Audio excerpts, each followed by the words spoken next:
primera hora y ahora en esta segunda hora vamos a tratar sobre las finalidades de las instituciones de las empresas del Estado, más general en realidad, el nombramiento de los directores y la aplicación jerárquica del ordenamiento jurídico de los actos de las empresas públicas vinculadas con la Ley General de Sociedades. Básicamente porque muchas veces se cree que los acuerdos del directorio o los acuerdos de la Junta General de Accionistas son considerados por ser empresas públicas actos administrativos, incluso son llevados al Poder Judicial y muchas veces no hay un conocimiento en realidad de esta categoría, ¿no? Se las considera como actos administrativos.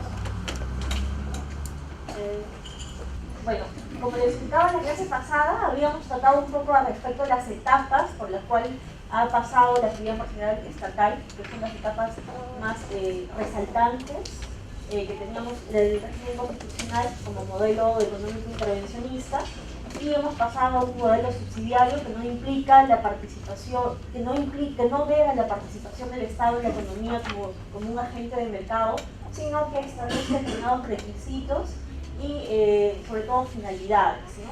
Complementado con la función del Estado de un tercero regulador de las fallas. Bueno, habíamos conversado que la Constitución del 79 establecía pues que el Estado participaba de forma amplia, incluso podía reservarse la prestación de servicios o actividades y excluir incluso a iniciativas de empresas extranjeras, cuando así el interés nacional lo acreditase, ¿no? Y por eso hablamos que en este espectro de la Constitución del 79 tenemos un Estado más participador, más intervencionista, más prestador de servicios y de bienes en el mercado. Hemos visto que lamentablemente no dio los resultados adecuados, tuvimos un Estado empresario poco eficiente o menos eficiente. Luego tuvimos un régimen de transición que se dio con el decreto legislativo 674, que buscaba la salida del Estado, de la actividad empresarial del Estado a través de formas de privatización o inserción de inversionistas privados en las empresas del Estado como socios estratégicos. Y finalmente ya llegamos al 93, al 2000, bueno, actualmente al 2013, en la cual la actividad empresarial del Estado se torna mucho más restrictiva, pero de alguna forma llega a estándares más eficientes por el tipo de servicios y las finalidades a las que apunta, ¿no? Y ahora tenemos un actual marco que es el decreto legislativo 1031, que regula los principales principios y los principales aspectos que rigen la actividad empresarial estatal. Es importante considerar esto porque esto nos va a ayudar a comprender la transición de la etapa ineficiente a la etapa eficiente o de alguna forma numéricamente más eficiente de la actividad. Habíamos señalado que el decreto legislativo 674 sale en los años 89, no, 91, previo a la Constitución del 93. El Estado se prepara, ¿no? Pasábamos por una crisis económica y el Estado entiende que necesita generar liquidez para el país a corto plazo y superar el déficit fiscal que enfrentábamos. El Tesoro Público necesita dichos recursos para aplicarlos a temas de seguridad, salud, educación, infraestructura vial, entre otros, que eran temas que ameritaban una atención inmediata por parte del Estado producto de la crisis económica y déficit fiscal que existía. Y pues se crea, y aparejado a esto existe una situación que se comprueba que la participación del Estado en las empresas había tornado ineficiente. Entonces el Estado crea un régimen de transición en la cual establece mecanismos para una salida o reducción del Estado en la actividad empresarial del Estado, ¿no? Los mecanismos son la transferencia total o parcial de acciones, ¿no? Se plantea un shock de venta de activos y acciones del Estado en el 90, el aumento de su capital, es decir, se incorpora inversionistas privados en algunas empresas del Estado como socios, se celebran contratos de asociación, como habíamos señalado, arrendamientos, gerencias o concesiones también, y se da la disposición de venta de activos, ¿no? De aquellas empresas que se estaban liquidando. Básicamente son los 4 mecanismos que tuvo el Estado para regular este régimen de transición que buscaba liquidez debido al déficit fiscal y buscaba la reducción o salida del Estado de la actividad del Estado, producto que para esta época pues aún teníamos casi 230 empresas, ¿no? bajo la titularidad del Estado. Bueno, nuevamente tenemos, acá ya hay un marco comparativo, ¿no? El régimen regulado por el Decreto Legislativo 674 y el régimen regulado por el actual Decreto Legislativo 1031. Acá presento un poco cuáles son los escenarios o las situaciones prácticas y el objetivo que buscan estas normas. El claro objetivo del 674 ya lo hemos mencionado, ¿no? La salida del mercado de las empresas y conseguir recursos de una forma rápida, vendiendo los activos, privatizando. En cambio, el actual régimen de la actividad empresarial del Estado lo que busca es una adecuada y eficiente funcionamiento de las empresas. Las reducidas, pero un eficiente funcionamiento. ¿Cuál es la situación práctica o la situación que conlleva a regular el 674? Ya lo hemos visto, el excesivo número de empresas, la actividad empresarial del Estado en esa época no tenía resultados económicos y financieros satisfactorios, más bien estaba sumida en crisis empresariales, necesidad de liquidez para generar a corto plazo, generar liquidez para el país a corto plazo debido al déficit fiscal. La situación actual es distinta. Actualmente hay un número limitado de empresas o reducido que están ligadas a la prestación de servicios estratégicos, ligadas a la prestación de servicios públicos o de necesidad estratégica o de necesidad. La actividad empresarial tiene resultados económicos financieros en ascenso constantemente progresivo. Todos somos testigos de que si bien todas las empresas del Estado actualmente no tienen la mejor condición económica, pero sin embargo ya son susceptibles de generar mayores utilidades que son reinvertidas en sus propios proyectos o en otras, o se reparten a nivel de holding en otras empresas. ¿Cuál es la finalidad de este régimen? Como nuevamente, ¿no? Se busca la salida del Estado de la actividad empresarial. En cambio, el régimen actual, con un número reducido de empresas, es que se reconoce la capacidad productiva del Estado a través de las empresas. Hay un reconocimiento de esa capacidad, siempre dentro del principio de subsidiariedad, ¿no? Regula la adecuada y necesaria participación del Estado en la actividad empresarial y empresas rentablemente eficientes. Ese es el objetivo actualmente de la actividad empresarial estatal, ¿no? Que existan empresas rentables y eficientes, y como habíamos mencionado en la clase pasada, la rentabilidad no solamente estaba en ratios económicos, sino en ratios también sociales y de prestación, de calidad de prestación.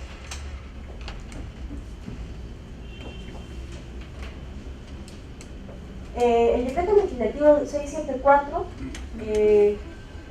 surge ante un escenario en el cual el Estado se había percatado de que iba a haber un cambio en el modelo económico, ¿no? Es así que existe una ley autoritativa que le delega esta función legislativa al Poder Ejecutivo y le delega y regula temas en materia de crecimiento de la inversión privada.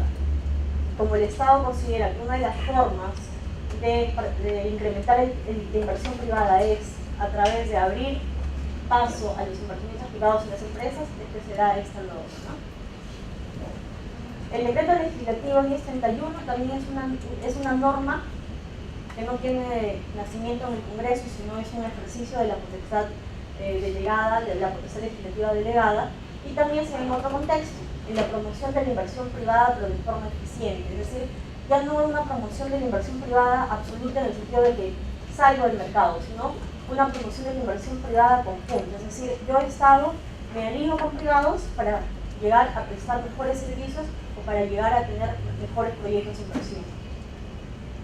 ¿Cuál es el objetivo de esta norma o de este contexto? Fue crear las condiciones necesarias para el desarrollo de la inversión privada, ¿no? En los diversos sectores productivos como es el agrario, minero, pesquero e industrial. El objetivo del 1031 es fortalecer a la actividad empresarial del Estado, pero una actividad empresarial eficiente, a través de herramientas de gestión e estructuras legales que prioricen los principios de eficiencia, transparencia y gobierno corporativo. Nuestro actual marco legislativo nos da instrumentos para buscar el objetivo. La inscripción mínima del 20% de su capital en el registro público de mercado de valores, sujetándose a las disposiciones de comisión. ¿Qué quiere decir esto? Es decir, que las empresas están obligadas ahora a listar como mínimo hasta un 20% de su capital en bolsa de valores. La implicancia que tiene este listado es que genera una mayor transparencia en la gestión, genera que los inversionistas privados que puedan estar interesados en incorporarse como socios al negocio tengan información adecuada, se valoricen las acciones de las empresas. Y otra modalidad es que las empresas puedan recibir nuevos aportes de capital de inversionistas privados, lo cual se sujeta a la Ley General de Sociedades. Es decir, se puede hacer aumentos de capital siempre y cuando no se licúe la participación del Estado, ¿no? Ahí podríamos tener la herramienta que conversábamos, que era el tema de las acciones doradas, ¿no? Como una modalidad. El 674 es un régimen que tenía a cargo a Proinversión, ¿no? Que es la agencia encargada de diseñar y concluir los procesos de promoción de la inversión privada, es decir, estas empresas, esta entidad lo que hacía es diseñar un plan de inversión, es decir, estructuraba un plan de inversión para ofrecerlo al público y ver qué empresa estaba interesada en incorporarse y relacionarse con la empresa estatal en las modalidades que se había establecido, ya sea la venta de capitales, ya sea la celebración de un contrato, se diseñaba todo un plan de inversión. Bueno, actualmente el factor de la actividad empresarial del Estado que busca un logro eficiente y generador de...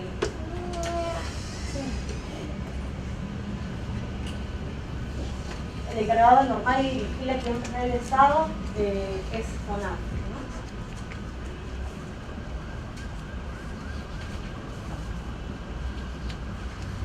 En el marco de la 674, Proinversión tenía la capacidad de poder exonerar a las empresas de los sistemas de contrataciones y adquisiciones del Estado. ¿Por qué? Porque si es que una empresa estaba interesada en incorporar inversionistas privados y ir buscando su salida paulatina, no tenía sentido que esté sujeta a algunos controles. Probablemente un inversionista privado no se iba a interesar en participar en una empresa que esté ligada a determinados controles. Es por eso que Proinversión, para armar un paquete, ¿no? Que lanzaría al mercado como paquete empresarial, podía exonerarla de este sistema de contrataciones, ¿no? A la empresa. El FONAF, a través de la norma, no puede hacer eso. Las empresas actualmente no pueden ser exoneradas de los controles administrativos. Lo que sí puede FONAF es, a través de sus normas de buen gobierno corporativo, que son un conjunto de principios y normas que regulan y diseñan e integran el funcionamiento de los órganos societarios, es decir, un adecuado funcionamiento entre los directores, administración y accionistas, puede generar una seguridad de una forma para el inversionista privado, exteriorizar esto, ¿no? Exteriorizar estas prácticas de buen gobierno corporativo.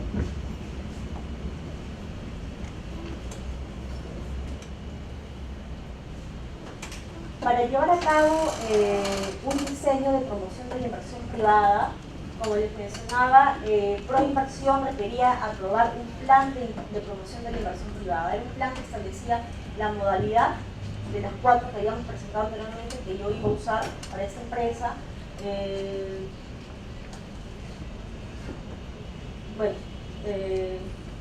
Básicamente esto refería a cómo establecía Proinversión su plan de inversión, ¿no? En cambio, FONAFE, a través de su decreto legislativo 1031, si quiere participar en sociedad con un privado, no puede exonerar, como ya habíamos señalado, y solamente podría recurrir al mercado de capitales de manera directa, es decir, financiarse con otros privados para llevar a cabo proyectos de inversión.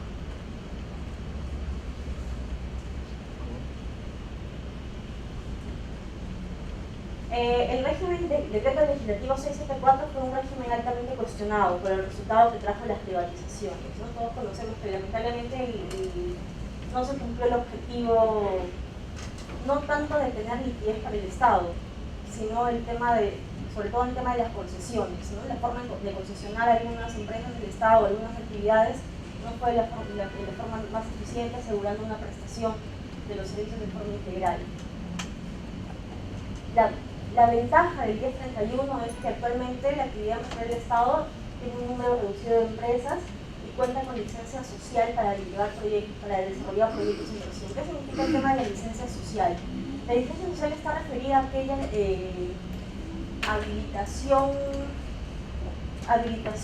social que tienen las empresas o legitimidad social para llevar a cabo proyectos de inversión. Por ejemplo, hay muchas empresas que desarrollan proyectos de inversión en zonas alejadas, y la población, cuando ingresa a un privado, no aprueba la actividad, ¿no? Y se producen conflictos sociales. Pero el que lo lleva a cabo una empresa del Estado legitima de alguna forma que el Estado llegue a esta población, ¿no? O sea, minimiza el impacto de los conflictos sociales y que sea el Estado. Bueno, y comparativamente las empresas actualmente son más eficientes y rentables que antes del decreto legislativo 674. Ahora, ¿cuál es la ventaja del actual marco normativo del decreto legislativo 1031 que regula y promueve la actividad empresarial del Estado? Este es un marco normativo que permite la coexistencia de la inversión privada y la inversión estatal. Es decir, es un sistema más flexible que permite incorporar privados para que las empresas puedan desarrollar mejores proyectos o poder desarrollar proyectos de inversión que por sus propios recursos escasos les son impedidos, ¿no?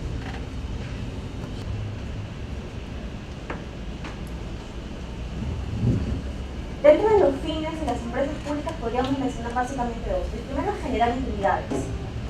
Estas utilidades para que sean reinvertidas en sus proyectos para mejorar la calidad de servicios que tienen a cargo de forma directa, o de ser requeridos por el MEF, contribuir con los recursos para el erario nacional. También se debe tener en cuenta dentro de las finalidades que los resultados de las empresas públicas no se miden en términos de utilidades económicas necesariamente, sino en la forma y el grado de eficiencia como prestan los servicios a su cargo, como son el tema de electricidad, saneamiento, transporte, energía, ¿no? Eso también es un ratio de rentabilidad o eficiencia de una empresa estatal. Bueno, el periodismo económico al que habíamos hecho referencia es que todas las empresas del Estado no han pegado la prestación de sus servicios, es decir, no excluye la posibilidad de que agentes económicos privados puedan ingresar en la actividad y desarrollarla y prestarla, ¿no? Separación de funciones, debe haber una separación de funciones como Estado propietario y como Estado referidas al tema regulador. Es el Estado propietario, empresas del Estado reconocidas por los decretos supremos no tienen potestades administrativas ni ejercen de servicio. Porque si no, pues estaríamos atentando contra la propia Constitución, que establece que el trato de las empresas públicas y privadas debe ser igualitario, ¿no? O sea, no podríamos decir que las empresas del Estado ejercen potestades administrativas y una empresa del Estado que preste, una empresa privada que preste el mismo servicio no las tiene, ¿no? Bueno, a ver, respecto a la composición del directorio, las empresas del Estado, en las cuales el Estado es único accionista, están constituidos por 5 miembros designados por FONAC. Todas las empresas con accionariado único tienen 5 directores. Los directores con participación mayoritaria del Estado también deben contar con 5 miembros elegidos o designados, mejor dicho, por FONAC, y los otros miembros del directorio deben ser designados de acuerdo a la Ley General de Sociedades, porque como ya hemos conversado, una empresa con participación mayoritaria es aquella que confluye el Estado con accionistas privados, ¿no? Y los privados tienen una menor proporción de participación. Por tanto, pero en las empresas de participación mayoritaria igual se exige que los miembros que representan al director, a FONAFRE o al Estado sean 5. En el caso de las empresas con accionariado estatal minoritario, no se rigen bajo la designación de FONAFRE, porque como hemos dicho, estas empresas son empresas que no conforman la actividad empresarial estatal, porque son empresas en las cuales el Estado simplemente es un inversionista que tiene inversiones en una forma pequeña respecto a toda la empresa y no tiene la potestad de decisión, no tiene el control de la empresa, ¿no? Debido a su participación. Entonces, las designaciones en empresas con accionariado estatal y minoritario se rigen bajo la Ley General de Sociedades, ¿no? Como les mencionaba, el Estado tiene participación en algunas empresas con inversiones, actualmente participa con un porcentaje mínimo, por ejemplo, la Clínica Internacional, ¿no? El Estado es accionista de un 0.00 y algo. El instrumento de aprobación de la decisión de designar. En principio, la designación de los miembros del directorio de todas las empresas, excepto las que están reguladas por leyes especiales como son FAME y CIMA, se realizan por acuerdo del directorio de FONAC. Y las designaciones deben ser publicadas en el diario oficial e instrumentadas en Junta General de Accionistas. A veces no terminan entendiéndose bien porque A veces me puedo preguntar, pero si el directorio de FONAFE ya aprobó la designación, ¿por qué tengo que hacer? ¿Por qué tengo que llevar a cabo una junta general para aprobar esa designación? Es que lo que pasa es que somos sociedades anónimas y la forma de materializar un acto de nombramiento de un directorio es a través de una junta. Entonces, luego de adoptada la decisión por el directorio de FONAFE, tiene que esa decisión materializarse en un acta de Junta General de Accionistas y se toma la decisión de designar, conforme a la instrucción que haya sido impartida por FONAFE, que es la elección de tal persona para un cargo. Lo que pasa es que dentro de esta norma también existen las prohibiciones para ser director. Existen las prohibiciones y existen también cuáles son los requisitos mínimos para ser director. Y por otro lado, en las designaciones de las empresas del sistema financiero también se tienen que tener en cuenta las disposiciones de la SBS para designar directores, que no estén inmersos en delitos ligados a la función que van a desempeñar. Ya son tipificaciones específicas que también deben ser consideradas. Quería precisar algo con relación a la inquietud. La ley 27170 ha establecido que son 5 los directores, pero el decreto legislativo 1031 ha establecido que las empresas deben tener de 3 a 5. Es por eso que, haciendo el match, no hay no hay en estricto un cumplimiento normativo de que hay, ¿no? O sea, pueden ser de 3 a 5. Es como que ha habido una modificación. Respecto a las modalidades y procedimientos de designación, es importante señalar que una primera modalidad, ¿qué implica? Implica que los directores son seleccionados de acuerdo al Decreto Supremo 085. Ese es el error que había en la parte de arriba que les mencionaba, el 085-2006, que involucra que existe una fase de presentación. La primera fase es que presentación de propuestas por los miembros del directorio del FONAFE, es decir, los miembros del directorio FONAFE que representan a cada sector hacen una propuesta a FONAFE o al directorio en general de qué personas pueden ser designadas como director. La segunda fase implica una evaluación preliminar que lo realiza FONAFE, es decir, recibe las propuestas, en este caso de los miembros del directorio que son los ministros, respecto a su sector, evalúan y básicamente acá no hay una evaluación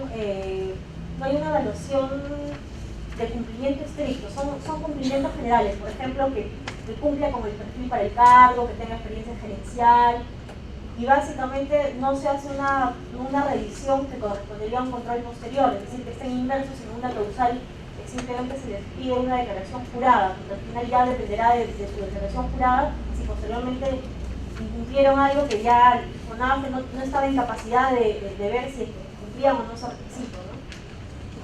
La tercera fase implica una designación por el propio. La tercera fase ya implica luego de esta primera etapa, que la primera es la propuesta por el sector a través del ministro que corresponde. La segunda fase es la evaluación que hace FONAFE y la declaración jurada que le pide al director de que conozca todos los impedimentos. Y la tercera ya es la fase de designación, es decir, que se lleva a propuesta del directorio de FONAFE la propuesta de esta persona calificada como apta porque cumplió los requisitos generales, presentó su declaración jurada y el directorio decide su designación o no. Una vez que decide su designación, esta se instrumentaliza en Junta General de Accionistas y cobra efectos la designación del director. Y con aras a mejorar las normas de la actividad empresarial del Estado, el decreto legislativo 1031 establece una segunda modalidad y establece que todas las empresas del Estado deben contar con por lo menos un director seleccionado por Servir o por una empresa o entidad especializada en procesos de selección de acuerdo a las siguientes procedimientos. Que se haga una búsqueda del director que necesita una empresa. Luego de que Servir lleve a cabo un proceso de selección público, va a presentar una terna de candidatos a FONAFE señalando que estos han cumplido los requerimientos y van a ser llevados esos al directorio de FONAFE. Es decir, ya no hay ninguna propuesta directa de los miembros del directorio, ¿no? Es una propuesta de un tercero que llevó a cabo un proceso de selección pública y se va a dar la designación en caso el directorio de FONAFE lo apruebe. Y luego también se instrumentaliza.